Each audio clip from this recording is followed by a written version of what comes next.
हनुमान जी को अष्ट सिद्धियां और नौ निधियों का दाता क्यों कहा जाता है? इससे जुड़ी एक हनुमान चालीसा की एक चौपाई के बारे में आप लोगों ने तो सुनी ही होगी। अष्ट सिद्धि नवनिधि के दाता असबर दीन जानकी माता, जिसका मतलब है कि हनुमान जी की भक्ति से प्रसन्न होकर माता सीता ने उन्हें अजर अमर होने का वरदान दिया था और अष्ट सिद्धि नवनिधि के दाता होने का भी वरदान दिया। हनुमान चालीसा के अलावा मार्कंडेय पुराण और ब्रह्म विवतरण पुराण में अष्ट सिद्धियां का उल्लेख किया गया है, जिसमें सबसे पहले सिद्धि के बल पर हनुमान जी कभी भी सबसे सूक्ष्म रूप धारण कर सकते थे।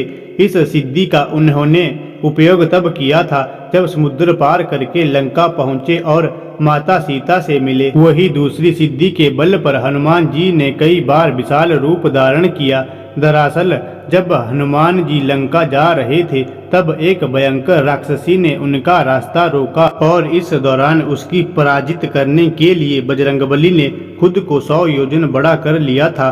फिर तीसरी सिद्धि की मदद से वह अपना भार किसी विशाल पर्वत की तरह कर लेते थे।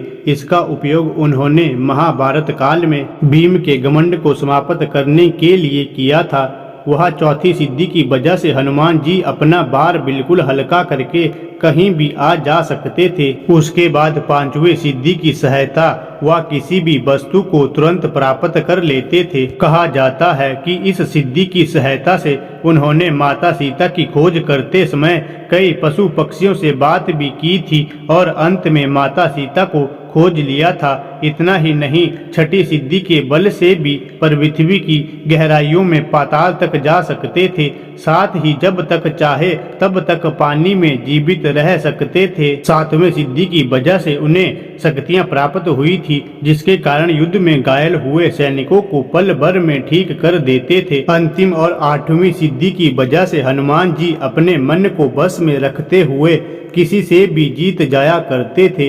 तो अब मैं आपको बताता हूँ बजरंगबली की 9 निधियों के बारे में जो हर मनुष्य के जीवन में कार्य करती है। पहले पद्म निधि। जिस मनुष्य में पद्म निधि लक्षण होते हैं वह सात्विक होता है। साथ ही वह सोने चांदी को इकट्ठा करके उन्हें गरीबों में बांट देता है। दूसरा है महापद्म निधि। इस लक्षण से बड़ा व्यक्ति अपने धन संपत्ति का दान ब्राह्मण या धार्मिक कार्य कर रहे पुरुषों को करता है। तीसरा है नील निधि। इस निधि से संपन्न व्यक्ति सदा अच्छे गुणों से सुशोभित होता है और उसकी संपत्ति 3 पीढ़ी तक चलती रहती है। चौथा है मुकुंद निधि। ऐसे लक्षण वाले व्यक्ति में रजोगुण संपन्न होते हैं और वह हमेशा राजा की तरह रहने की कोशिश करते हैं। पांचवा नंद निधि। नंद निधि से युक्त व्यक्ति रजोगुण और तमोगुण दोनों से ही संपन्न होता है और यही व्यक्ति अपने कल का मुखिया होता है। छठा है मकर निधि।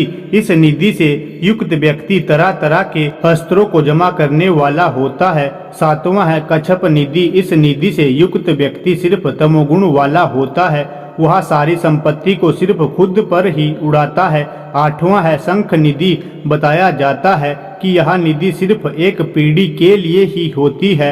इससे जुड़ा व्यक्ति सिर्फ खुद का चिंता करता है। वह कमाता तो बहुत है फिर भी उसका परिवार गरीबी में जीता है। नौवां और अंतिम निधि है खर्ब निधि। संयुक्त व्यक्ति में स्वभाव में इन सभी 8 निधियां के मिश्रित फल नजर आते हैं। तो इस प्रकार से हनुमान जी अष्ट सिद्धियों और 9 निधियां के देवता माने जाते हैं।